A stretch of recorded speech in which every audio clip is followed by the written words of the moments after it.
death upon America, you're comfortable negotiating with a country that hates us.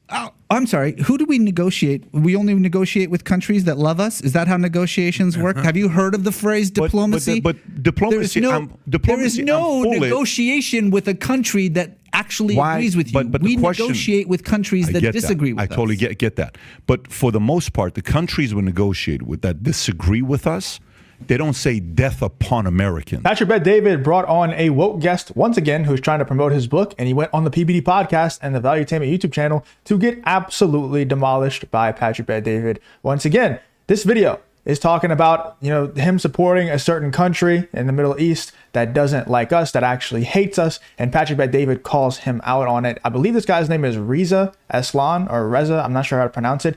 Anyway, regardless, he got absolutely demolished by Patrick Bet David here in this PBD podcast clip. Let's get into it. Is those groups? I have no loyalty or membership to NIAC. I'm not here to speak for NIAC. To be fair, you don't advise the other side, though. You're strictly advising the progressive side. You're not advising 100%, which they support the nuclear deal, which you support as well. 100% support the nuclear deal. So you support negotiating with a nation that says "Mark Bad America," death upon America. You're comfortable negotiating with a country that hates us. I'm sorry. Who do we negotiate? We only negotiate with countries that love us? Is that how negotiations work? Have you heard of the phrase diplomacy? But diplomacy, there is no negotiation with a country that actually agrees with you. We negotiate with countries that disagree with us. I totally get that. But for the most part, the countries we negotiate with that disagree with us, they don't say death upon Americans. Iran says death upon Americans, the top of the Iran. This is not even the people in the streets. Who gives a fuck? So what? So give $150 billion? That's a valid concern. That's a valid question. First of all, it's their money that we are releasing in exchange for removing nuclear weapons from Iran. How do you suggest we remove nuclear weapons from Iran, Patrick? Okay, I have ideas for you. I can give it to you. Not to remove nuclear weapons. First of all, do you believe no matter whether we give them the money or not, they're not going to continue working on nuclear weapons? They literally didn't. But hold on. Nope. We're not going to move past this until we establish the facts. The JCPOA, which was negotiated by the United States, Russia, China, the Security Council, and Germany, which is extraordinary. The idea that those 5 countries came together and the European Union and agreed on anything, let alone agreed on this absolutely remarkable deal under the Obama administration to remove all the enriched uranium out of Iran. There is zero doubt that that worked. Zero. The IAEA came out in no uncertain terms and said, within 12 months of that deal being put in place, Iran no longer had the enriched uranium to create a nuclear bomb. Within 12 months... You have to be naive to believe that. Okay. You have to be, right. but fair enough. Let's buy into the naivete and move forward. Okay, let's just say you're right. Let's say you're right. Let's not believe the people on the ground who are actually monitoring the nuclear plants. To believe... I mean, the thing is, I fully agree with Patrick Bet David here. Number one, it's one thing to negotiate with a country that isn't necessarily our ally, might dislike us a little bit. Maybe we have some bad history 100 years ago, whatever. That's one thing. It's a whole nother thing to negotiate with a country who has a common phrase that literally translates to death to America. Like they actually want America to die. Okay, so that's number one. Number two, when it comes to them actually stopping the development of nukes, like we've been lied to so many times, so many countries lie about the development of nukes and they say they're not doing them anymore. And so I do believe it's naive to think that that Iran would stop that.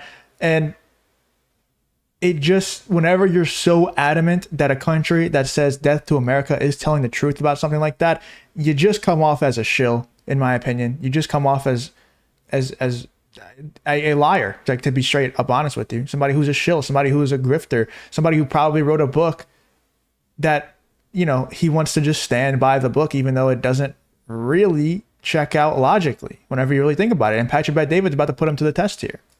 Somebody that believes in the values that they do, yes, I don't believe that. But let me go to the next one and ask you the question. Let me go to the next one and ask you the question. What's the alternative? Let me go back to the next one and ask you the question. Okay. Your father was right about Khomeini. Fair? Yeah, absolutely. Your father was right. So do you think a Iran, and I know this is going to be hard for you to answer this question, don't go Mossadegh. I'm purely talking Shah and the advancements we were making under Shah versus what happened to Iran under Khomeini, okay? If we had a choice between the two, this is not you can't say, well, I would choose this. I wouldn't choose either.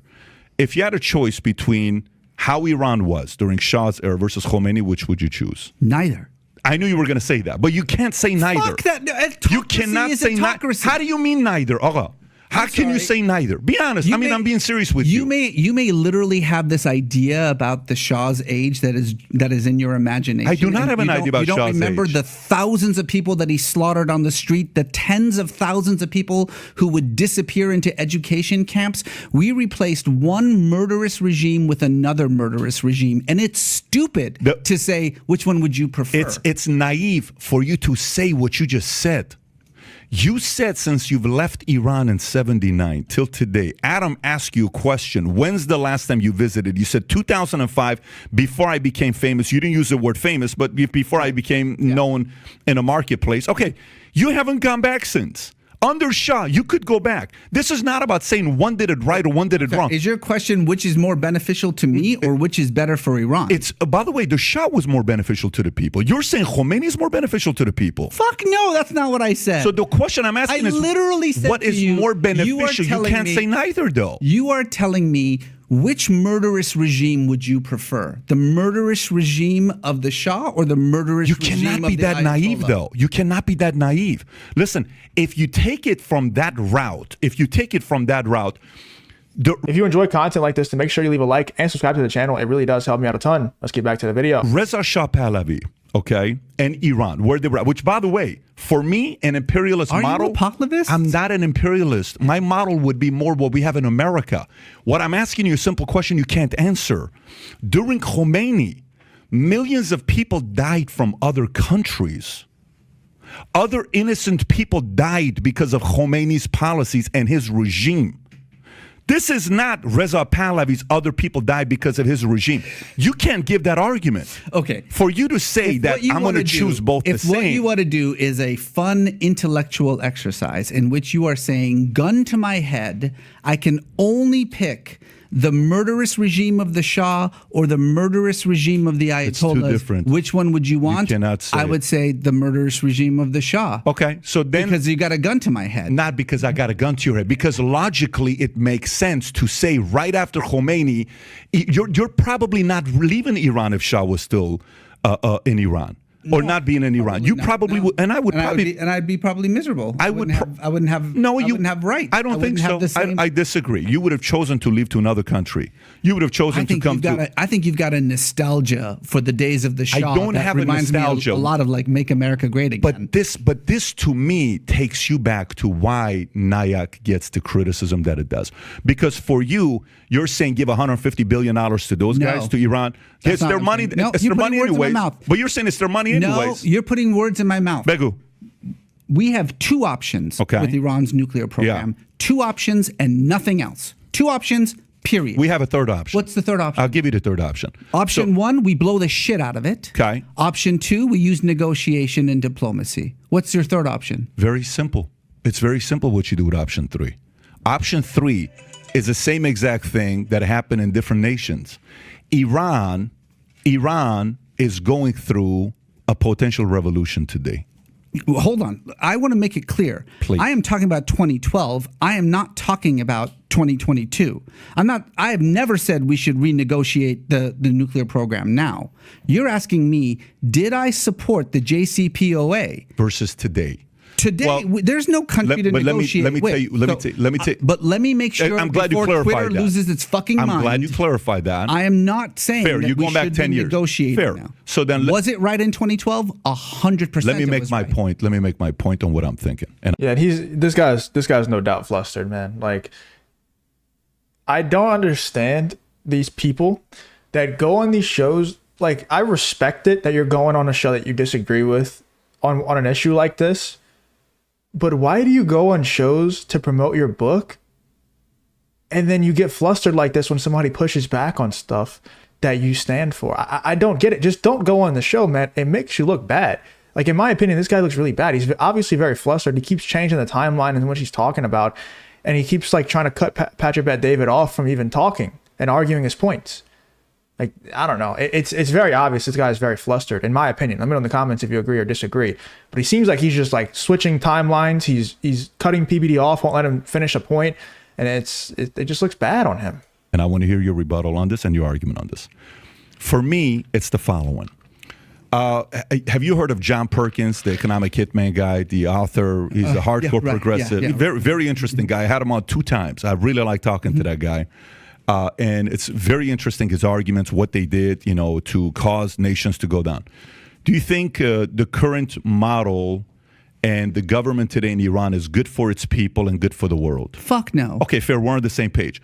So is it fair to say that if we can figure out a way to help the Iranian people, not the government, the Iranian people to cause a fall in Iran, that's probably a good, noble thing for us to do? That has been my goal for 20 years. Fantastic. Then if doing that, your mission of wanting to do that, which NIAC's mission is for the people, policy to help with the people, that doesn't align with the rulers and the president and the people that run Iran. You guys don't share a common value. You disagree. You're wrong. You're absolutely wrong. So you're telling me the foreign minister Javad Zarif, like you're saying his ideal situation is to bring democracy to Iran? No. What you're saying is, can we pursue policies in the United States to help the people of Iran? And have we been? My answer is we have not been. We have not. 40 years of blanket sanctions has not helped the people of Iran. It has only entrenched the government further. And there's reams of academic data that indicates that. The question is, does the, for instance, nuclear deal, the JCPOA in 2012, would that have helped the government or the people? And there is very good, real, like meaningful arguments to be made that it would only help the government. I disagree, because there are much better arguments that it would only help people. Why? Goes back to your God, capitalism, the free market. The Iranian people live in an oppressive, murderous, theocratic regime.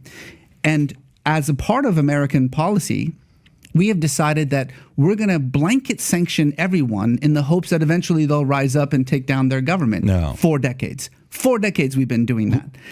Now, instead, the argument of the JCPOA was very simple. A, we get to get rid of Iran's nuclear capabilities without launching a war. Giving them $150 billion. Without, again, I want to make sure that you understand that this isn't my 150 million or your 150 million. That's the only reason I said. It doesn't matter. You're strengthening them.